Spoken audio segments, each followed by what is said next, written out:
Hey everybody, Brian, the Wild Armenian, rat ride carport builder, mechanic, whatever you want to call me, old Kaiser, whatever. Don't call me late for lunch. And today's topic, it's been on my mind, is practicing humility in retirement. And I'm going to get to that here in a second. But you know what? Please, for all y'all watching my poor struggling channel, give me a thumbs up, like, share it with a friend, hit the notice bell when my videos come out. And I surely appreciate it. I need all the help I can get, man. Trust me, in more ways than one. But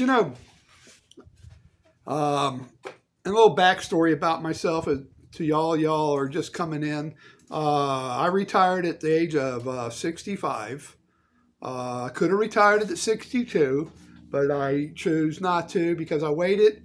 I want to save a little bit more money, and I waited for Medicare, which has been a game changer, really has. And Medicare has been really good.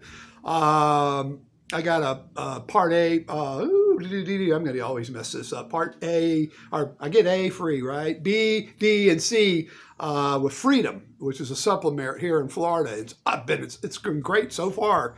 Knock on wood, So it's been good. So it was well worth the wait. Trust me, I wanted to retire at 62, really did. But I just, I have health issues. I've had health issues, cancer survivor and all that. And for me, it was the right thing to do. And everybody's different. I'm not trying to tell you when to do it. I'm just telling you what I did. And that's all I ever talk about is what I do and how I'm doing it. If you can get anything out of that, if it helps you, good. If it don't, then, oh well. But anyway, getting back to my topic here on what I'm talking about is practicing humility in retirement. Now, humility is not thinking less of yourself. And that's so true. And, over the years, raising kids, and I had my own business. I was self-employed for many years. And then for the last of my working career, I worked 10 years, 1 decade, let's say, for somebody else. And that kind of helped me out too, So I had to really humble myself doing that, learning to work for somebody. And it was kind of like a load off my chest too, because when I had my own business, I always worried about when Friday came along, I got X amount of dollars out on some parts, and I got to collect the money and I got to get this job done. They're down my throat. They want to get their tractor done or whatever. And, so it seemed like on the weekends and even on Sunday, my mind was constantly on my shop business, It's kind of like, so when I went to work for somebody, I didn't have to worry about that. When I clocked out, bingo, I was out of there, And when I took vacations and holidays, I didn't have to worry about it because it was going to be there. I had to worry about the checkbook, the bills, and all this, and simultaneously doing things. So that was a big relief working for somebody to humble myself to do that. It was quite challenging, trust me. But I'm glad I did it. It was a life's learning experience. Another thing too, now that I'm retired, I really, really appreciate being retired. I don't have to work around people. I deal with people with attitude problems. And I understand some of them had psychological problems, and you deal with people like that. I was a mechanic. I was, I was a business owner, I also dabbled in real estate and I was never signed up to be a psychiatrist or but it seemed like I had to deal with people, and it was really wild. And, tried to keep my cool a few times, trust me. So, being retired now, like I said, the topic is, my headline is, my thumbnail was, learning to be humble in retirement. And today, it's just like, I had to get gas for my welder. I had to get mixed gas, 75, God, I'm going to mess it up, but argon gas, it's a mix for MIG welder. And I went to Northern Tools. That's, the Saturday. And there was a couple there, and they were nice enough that, you have to put the empty tanks. They don't allow, the fire marshal don't allow you to bring the tanks into the store. So I leave them out there, and I'm worried about somebody stealing a tank. So automatically, all I'm focused on, I hope somebody don't come by and steal my tanks. That's my deposit. Those tanks could be $100 just on the deposit. So, and then the cash register is right there. And this couple goes, "Oh, go ahead, sir. We're waiting on somebody." So the guy at the cash register, he says, "Well, listen, I have to call somebody. I'm busy with people." So he calls this guy, and he says, "Hey, I'm with the customer right now." So the guy shows up, and he goes, "Okay, I'm ready. You got argon." And I looked over at that couple. I said, "Hey, you know what? Take care of them first, because, And so I humbled myself, basically. I know I was looking at the tanks. I'm all worried about that, and I kept my eyes on it. Somebody come running by and swipe them, And so, it all worked out. But I just had to humble myself to do that, and step back. And fair is fair. Those people were there before I was. And it's not all about me, all about Brian, but when I walked in there, it was all about, it's fear factor, and I had to get, and I was, I just step on people's feet, by doing that and not realizing what I'm doing, because it's all so important, and that's not cool, and that's what I learned today, and it's just, I have plenty of time. That's what I thought about it. I have the rest of the day. I'm retired. I have the rest of my life, so I don't have to be in a hurry anymore. And that's what's really cool about being retired. I always open up that I'm a real estate investor, and I could go to these real estate meetings, RIA. A lot of y'all new people, please go to them, because you can learn about investing in real estate. You can mingle with people that do, and that's really good. It's always good to get important information on doing that. But me nowadays, I don't do it. I think sometimes I get the emails, and I said, man, I just should show up to that meeting. But I don't want to get the ball rolling. It's sort of like, why do I need to do that? I'm just like, I don't need to prove anything. I don't have to show nothing to anybody or get anybody's okay. And I don't really, I don't need to get all worked up and start buying and selling real estate.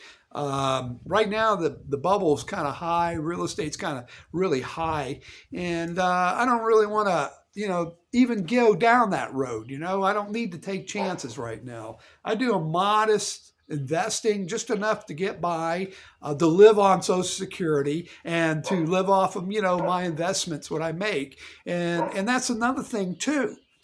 Really important, y'all young people, when you're planning on doing a retirement budget, looking down the road, I mean, if you've got 20 years, 10 years ahead of you before you retire, do a budget, please.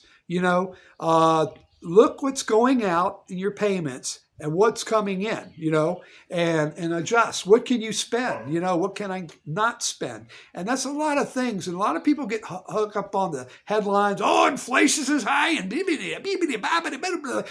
just start doing a budget. Stay out of, try to get the credit card payments down, paid off. Stay out of debt. Best thing to do, and especially the credit card debt. Now, I know you got mortgages and stuff like that. That's a fact of life. But, learn to pay that stuff down. Try to double down on your mortgage. Whatever you have to do, pay your house off. To be retired is to be debt free, and that's the best way to do it.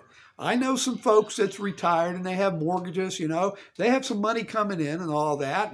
And that's good. They've saved a lot of money and they can do it. If that's what you want to do, you got to plan for that and save for that. You live for today, save for tomorrow. You can do that. You don't have to give up just because you can't get that fancy set of dingo boots. It's not really important to spend $100, $200 for a set of boots when you can go to Wally World and buy a set of boots for $50. I don't know. I'm just making that up. But there is, you know what I'm saying? You don't need to buy the fancy stuff. You can buy a better pair, like comfortable, and learn to save that way. And that's about it too there, And in retirement, my rat ride.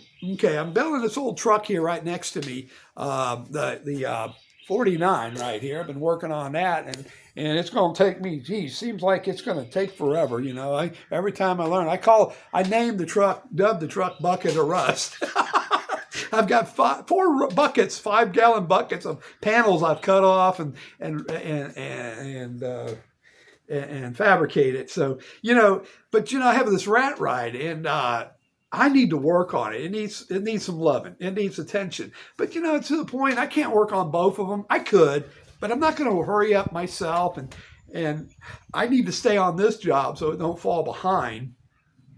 And I don't know. So what I did? It was $50 more a month to insure that rat ride. And what I did is I pulled it off. I said, why do I need to pay insurance while it's sitting there? So I surrendered the tag last month, and now, I got a new insurance. When I started out on my budget before I retired, I was paying $149, let's say $150 a month on auto insurance, and I switched with another company. Now I'm $95 a month. And so that's a big thing, and that was a few bucks. I don't need that. Why do I need the car sitting there, So I have to look at that, It's not that important. I'm going to hurry up and fix it so I can go hang out at a car show. Nah, it's not worth it to me. And that's the way I feel. I could go pay somebody, but I'm not going to do that either. I like to hang on to my money. So, it's all about living comfortable, humbling yourself. A lot of times, getting back to the real estate, I've always been a shop owner and all that. I've always been a go-getter, and I've always I always think outside the box.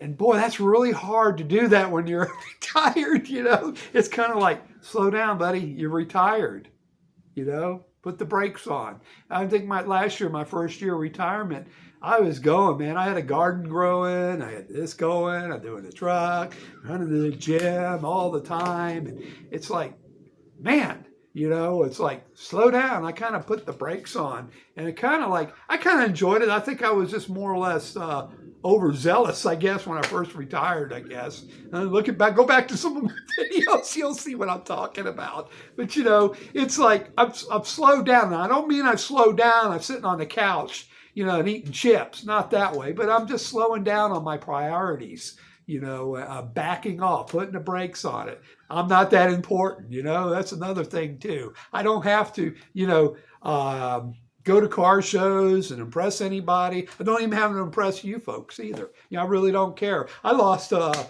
bunch of subscribers last week on one of my videos, and oh well, you know what? It's just what I feel, and I'm going to talk what I have to say. I'm going to be transparent with Brian. I'm not going to candy coat anything. If I got it on my mind, I'm going to speak it. And a lot of times I do. I look at things before I say things too. There's things I believe in. I just believe in it. And that's what this country's about: freedom.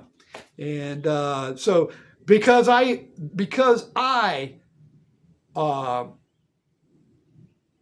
share my opinions, doesn't mean I'm not humbling myself. No, I am. I'm standing up for who I am and what I believe. If you don't like it, oh well, and that's a lot of things too, and it's just a whole lot of ways you could look at humbling yourself and worrying about what other people think of you, and that's it too. And I really, like YouTube, sometimes it's like I got to watch what I say. You got to watch what you say on Google, with Google or all that, Everybody's political correct or whatever this is, or woke. And I don't care about all that, I could be a decent man, and I don't have to use the 4-letter words and try to be a gentleman about it, be considerate of others, but if I got to speak my mind, I'm going to speak my mind, there's other platforms I can go to and feel freer. So, and I got a feeling that I really got a sense that Google and YouTube have kind of eased up on that. They're not trying to be so socialist, socialist ideas, controlling, I guess. That's what I mean. Now, that might offend you. Oh, well. But freedom of speech is freedom of speech. That's what this country's born about, That's what we fought about. It went back to the days of the early colonial days, with the British. So, that's it. And I don't know, humbling, if anything, if any of this helped any of y'all, that'll be a miracle. I guess, I don't know. But I'm just sharing my mind, and that's the way I feel, and I try to work on humbling myself one day at a time. There's a lot of things important today. There definitely is, my belief in my higher power, my Jesus Christ, what I, call my Lord. My wife, I love her. My children, I love them. My family, love them. My friends, love them dearly, my people in this country, USA, you folks in Canada and Europe and all points between, and you folks out there, by all means, take care of yourself. God bless you.